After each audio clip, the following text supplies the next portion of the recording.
नरेंद्र मोदी, सुन लो अमित शाह, मुर्शिदाबाद की सरजमी से बोल रहा हूं। डरता हूं तो सिर्फ अल्लाह से डरता हूं और झुकता हूं तो सिर्फ अल्लाह के सामने झुकता हूं। पूरी ताकत लगा लो, दुनिया की कोई ताकत हमें न झुका सकती है, न डरा सकती है। डंके की चोट पर इंसाफ की बात कर रही हूं। साहब यहाँ पर हैं, इनकी दावत पर हम यहाँ आए हैं। इन्होंने कहा कि हिंदुस्तान में बैरिस्टर असदुद्दीन ओवैसी साहब हैं, मैं उनके साथ बंगाल में मुसलमानों का और मजलूमों की आवाज बनना चाहता हूं और मेरे साथ हमारे भाई हुमायूं कबीर साहब। बिल के मुद्दे पर अगर सबसे पहले कोई बोला उस शख्स का नाम बैरिस्टर असदुद्दीन ओवैसी साहब। ट्रिपल तलाक पर आपने देखा, घर में बेटी की शादी थी लेकिन पार्लियामेंट में आपका भाई आपकी वकालत कर रहा था, उस शख्स का नाम बैरिस्टर असदुद्दीन ओवैसी साहब। आपने देखा सीएनआरसी के मुद्दे पर अगर किसी ने बिल फाड़ा तो उस शख्स का नाम बैरिस्टर असदुद्दीन ओवैसी रहमतुल्लाह व बरकातहू। मंच पर जेयूपी के चेयरमैन जनाब हुमायूं कबीर साहब, मजलिस इत्तेहादुल मुस्लिमीन के रियासती सदर इमरान सोलंकी जी, आजाद समाज पार्टी के इंचार्ज इम्तियाज साहब, एसडीपीआई और मुस्लिम लीग के जिम्मेदार और तमाम मुर्शिदाबाद, मालदा, मुर्शिदाबाद, नॉर्थ बंगाल और पूरे मजलिस इत्तेहादुल मुस्लिमीन और जेयूपी पार्टी के तमाम जिम्मेदार हमारे साथ चलकर आए। वकार भाई, दानिश भाई, असदुल साहब इस मंच पर बैरिस्टर असदुद्दीन ओवैसी साहब की तरफ से आपको सलाम करने आए। अस्सलाम वालेकुम व रहमतुल्लाह व बरकातहू।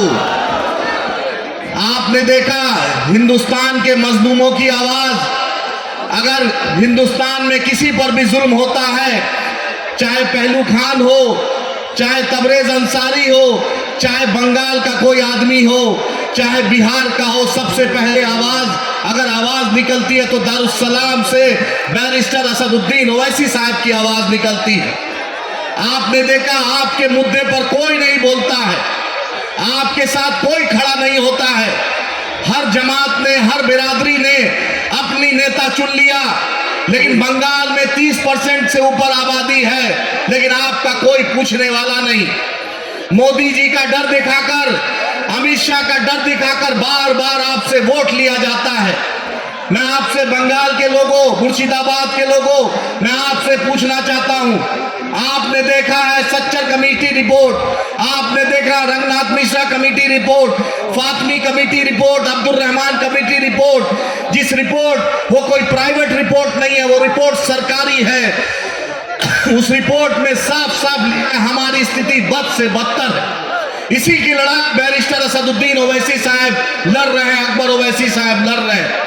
आप देख रहे हैं कि आज पार्लियामेंट में वक्फ बिल के मुद्दे पर अगर सबसे पहले कोई बोला उस शख्स का नाम बैरिस्टर असदुद्दीन ओवैसी साहब। ट्रिपल तलाक पर आपने देखा, घर में बेटी की शादी थी लेकिन पार्लियामेंट में आपका भाई आपकी वकालत कर रहा था, उस शख्स का नाम बैरिस्टर असदुद्दीन ओवैसी साहब। आपने देखा सीएनआरसी के मुद्दे पर अगर किसी ने बिल फाड़ा तो उस शख्स का नाम बैरिस्टर असदुद्दीन ओवैसी साहब। ऐसा कोई मुद्दा नहीं होता है जिसमें बैरिस्टर साहब आपके साथ नहीं खड़े रहते हैं। आपने देखा अल्हम्दुलिल्लाह हुमायूं साहब यहाँ पर हैं, इनकी दावत पर हम यहाँ आए हैं। इन्होंने कहा कि हिंदुस्तान में बैरिस्टर असदुद्दीन ओवैसी साहब हैं, मैं उनके साथ बंगाल में मुसलमानों का और मजलूमों की आवाज बनना चाहता हूं और मेरे साथ हमारे भाई हुमायूं कबीर साहब। मैंने बैरिस्टर साहब से बात की और बताया कि एक आदमी, एक मर्द मुजाहिद जो ममता सरकार का मंत्रालय को ठुकरा कर मुसलमानों का, दलितों का, आदिवासियों का अब बंगाल में एक नई क़यादत देने आया है, उसका नाम हुमायूं कबीर साहब है। दोस्तों, बैरिस्टर साहब आपके हैं, आपके लिए लड़ाई लड़ते हैं। हम भी चाहते हैं कि बंगाल में भी मुसलमानों की, दलितों के, पिछड़ों की, ओबीसी की, सबकी आवाज हो। नरेंद्र मोदी, सुन लो अमित शाह, मुर्शिदाबाद की सरजमी से बोल रहा हूं। डरता हूं तो सिर्फ अल्लाह से डरता हूं और झुकता हूं तो सिर्फ अल्लाह के सामने झुकता हूं। पूरी ताकत लगा लो, दुनिया की कोई ताकत हमें न झुका सकती है, न डरा सकती है। डंके की चोट पर